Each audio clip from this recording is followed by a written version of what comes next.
Dimension mods, we all know and love or hate them, and you know, I saw somebody tier list all of the biomes from Biomes You'll Go, and I was like, hey, why don't I do that? I mean, tier lists are something I'm known for. Literally my most viewed video ever is a tier list. So let's do it. Our tiers are going to be amazing, which are Dimension mods I really love and will seek out to add them into packs they aren't in. Alright are mods I'm happy to see if they're there, but don't actively go to add to packs. Mid are mods I don't really feel strongly about either way, and avoided are mods I actively avoid if they're in the mod pack I'm playing. So I just want to say really quick, this is 100% my opinion, and you should try all these mods for yourself to see what you like. You should also subscribe with notice on so you don't miss a video. Let's get into the tier list. Starting us off in the avoided tier, we have the Bumble Zone. It is also the only one in the avoided tier. It's no secret that I'm a Bumble Zone hater. If you've seen my Better MC 200 Days World, specifically the 200 Days video, then you'd know just how much I despised exploring this mod. I really want to like the mod because, man, listen, I'm non-binary and we are just drawn to bees, but I really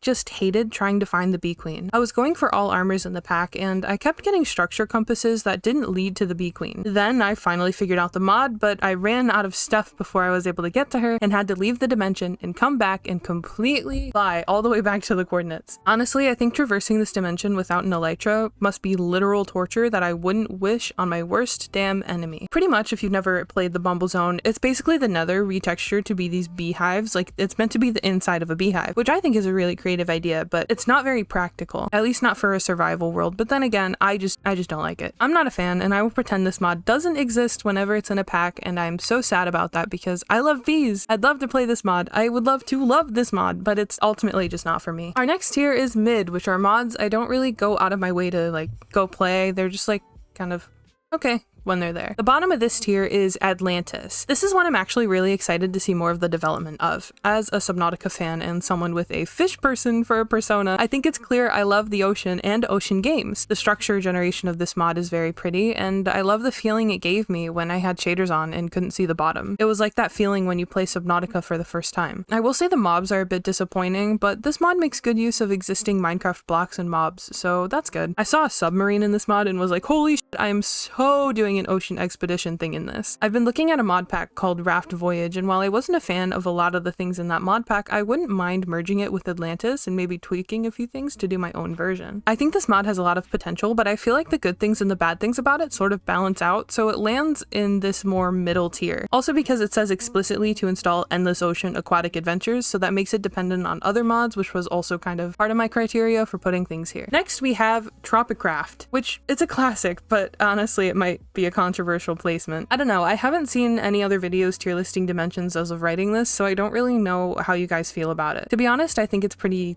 It doesn't seem to add bosses or anything super interesting progression-wise, which is what I look for in a dimensional mod. But I did really like seeing it in Comfy Winter, which is an otherwise very cold mod pack. This was the only dimension that wasn't supposed to spawn snow. So while I see it has its uses and it's incredibly old as far as MC mods go, I don't see myself seeking this one out very much, but I also don't see myself going out of my way to avoid it, so middle tier. I don't truly have that much to say about this one. Next up is Dimensional Dungeons. I think all of these more mid-tier ones are more difficult for me to place and talk about for a lot of reasons. I've only played with Dimensional Dungeons a little bit, and I don't really have specific feelings on it. The dungeons I saw seemed really easy and such, but I did appreciate that they put in stuff to prevent cheesing the dungeons by preventing the player from placing or breaking blocks. It also adds a sort of roguelike element to the game that I appreciate as someone that really enjoys Cult of the Lamb, and I would say other roguelikes, but I don't think I play any other roguelikes.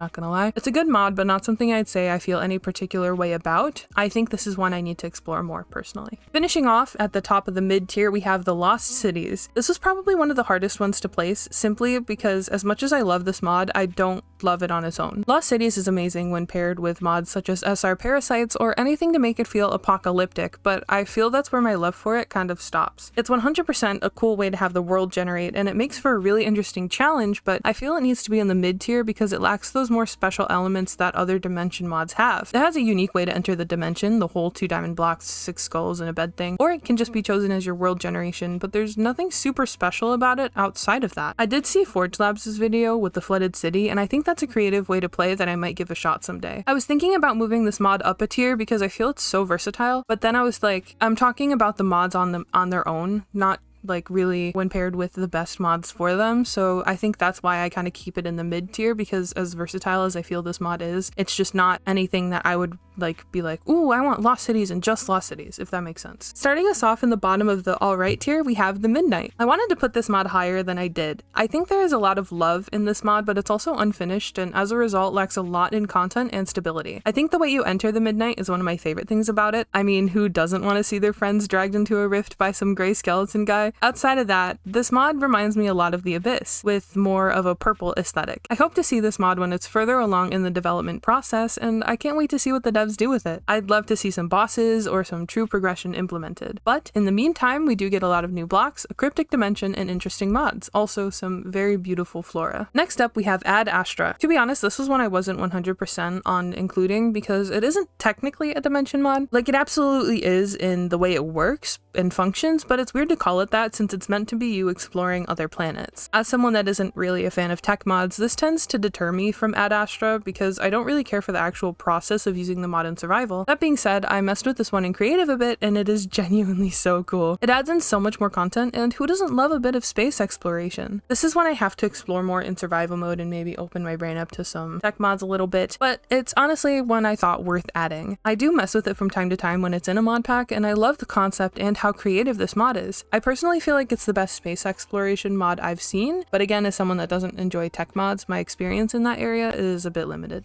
Topping the alright tier, we have the Aether. I was unsure on how to place the Aether because it's a true classic. I'm sure everyone around my age remembers being 8 years old in front of an Xbox 360 devastated that the glowstone portal didn't work. It's an interesting mod to explore, and it's a staple in a lot of mod packs up there with the Twilight Forest. I think the fact that you can get around on a flying pig is really silly, but also so fun, and it's also really fun that you can fall back to the overworld and then it's kind of like an MLG bucket test. The bosses in this dimension are also interesting and a really fair challenge, though I think the only one I've beaten personally 100% in survival mode is the Slider. If you haven't played it yet, this is one you 100% have to check out just because of how iconic it is. And moving up into our amazing tier, which are my favorite mods dimension-wise. Bottom tier of amazing, we have the Abyss. The Abyss, specifically the second version, is also one of my favorites, but it's one I have a bit less playtime in, so I don't think it's fair to rank it at the very top. I think the way you actually get to the Abyss is really unique with the whole radio and dream sequences. I also adore the mobs and the biomes in the dimension, although I'm not a fan of the fact that some just have some random boss bars. I also encountered an issue with the dungeon structure not spawning in properly when I was about to showcase this, but I was on 1.16.5, so that does make sense. A lot of these bigger mods are only updated on their latest versions, and as much as that sucks, we need to keep in mind that mod authors do this in their free time, and I don't really know if modding platforms actually pay a decent amount or not. Plus, a lot of these mods are actually moving to Neoforge from what I've seen. It looks like Twilight Forest already has. Anyway, this mod offers a lot of overpowered armor and weaponry and can be great for long-term progression, but in turn, you don't want to go into this dimension without decent gear in the first place. I also can't vouch for the boss fights in this dimension because I get confused on how I'm even meant to summon or fight the bosses in this mod, but that's a whole other issue. That's more personal. I also should probably watch a tutorial on how I'm meant to play this through. In our next spot, we have Blue Skies. Blue Skies is one of my favorite dimension mods ever. I remember when this mod was in its infancy back when I first got into modding, and seeing this mod now makes me so happy. For those of you that are unfamiliar with this mod, Blue Skies is a dimension mod that adds two dimensions, the Everbright and the Everdawn. Getting to the dimensions in the first place is a bit unique. You have to find a gatekeeper and trade with him in order to get the portal igniter. You also need to break into his house and steal the portal pretty much. Then you do the breaking and entering twice since there are two different portals that you need, so you'll have to do this to two different gatekeepers. Getting into the dimensions themselves, the Everbright is a dimension with a more frosty theme, and like the name suggests, it's always daytime and bright outside. The Everdawn is a warmer dimension though, locked at sunset. Both feature tons of new flora and fauna and two unique bosses each. The Everbright has the Summoner and the Starlit Crusher, while the Everdawn has the Alchemist and the Arachnarch. Personally, I haven't 100% beaten this mod yet, so I will admit I'm not sure what the boss fight with the Arachnarch looks like, and I never finished trying to kill the Starlit Crusher. But that is because of a feature I actually really like about this mod, being the way it forces you into progressing in the dimension in order to actually impact the bosses. I did not understand this the first time around, but basically you have to get gear from the dimension in order to be powerful in the dimension. I think it's a good thing for people looking for longevity in a mod, but it was definitely annoying to deal with at first, and I don't think it's something for everybody. And the very top of the tier list, we have something so predictable, the Twilight Forest. Twilight Forest is my favorite dimension mod, though it is a close tie with Blue Skies. I played this mod out for the first time ever in my hardcore better Minecraft world, and I had an absolute blast. I think everyone and their mother has played this mod, but if you haven't, it's basically a guided form of progression. The player is restricted to certain biomes and must kill specific bosses in order to be able to explore more of the dimension. Playing this out for the first time in hardcore was scary, and I definitely had to research a little bit to know like what to bring in prep and what I should do, because I didn't want to lose my world, and even with a chunk of the mod being spoiled for me, I still had a lot of fun. The Naga was an interesting fight, and I loved the mechanic where it basically domes itself on your shield, and the Lich was definitely more of a challenge. From my understanding, you're supposed to hit the explosives back at it, but I felt like a lot of the other boss fights weren't super unique, with the exception of the Urghast. I mean, 2 of them were in mazes, the Hydra felt extremely easy, etc, etc. It's still not finished, which, I mean, these are devs that work on this project in their free time, like I said before, so that makes perfect sense. Bottom line, it's one of my favorites. The only major issue I have with this mod is how often it's thrown into packs without much consideration, but that's not on the actual mod itself, more just mod pack authors that are kind of allergic to variety. But then again, if it's not broken, don't break it. Am I right? And that's the end of the tier list. Honorable mentions are Dimensional Doors, Voidscape, and the Betweenlands, which were all cut from this tier list. I didn't feel like I had enough personal knowledge and experience with those mods and decided against including them. Maybe if I play them out a little more, I'll make a part 2. What do you think? Agree? Disagree? Let's talk about it. I'm pretty good at replying to comments, so I'd love to hear your thoughts. Don't forget to like and subscribe with notifs on, like I said earlier. I'm a really small channel, so it's especially helpful. You can also find me on Twitch twice a week, sometimes, and you can join my Discord to never miss an update from me. Thank you for sticking around to the end. Have a great day. Bye-bye!